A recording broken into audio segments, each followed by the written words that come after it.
A dark plume of smoke catches the attention of most passing by, and while it can mean an out-of-control blaze, WIFR reporter Bria Walters learns the cloud can signal an intentional fresh start for farmland. Controlled burns are an age-old practice on farms. Billowing plumes of smoke rise across Illinois farmland.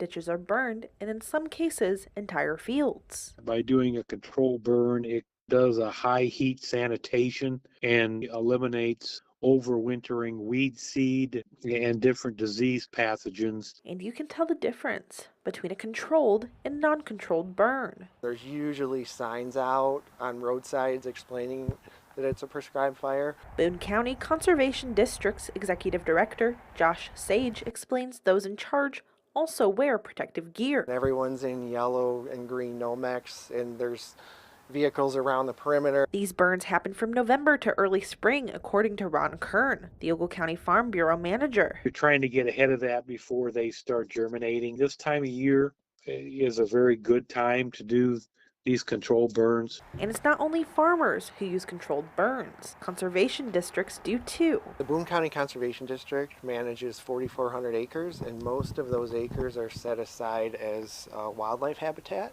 One of our management techniques is using prescribed fire. The burns control invasive species and don't hurt good vegetation. Vegetation that we want to see here and prosper needs fire. Farmers keep a close eye on weather and other conditions before they ignite infernos. They're all pretty cognizant and pretty aware that they need to be there. Local fire departments stay in the loop, according to Sage, and the district posts on Facebook to keep the community informed. We're going through their permitting processes. There's a lot of communication going on. In the state line, Bria Walters, WIFR News. The next time you see a plume of smoke, check for controlled burns in your area before calling officials.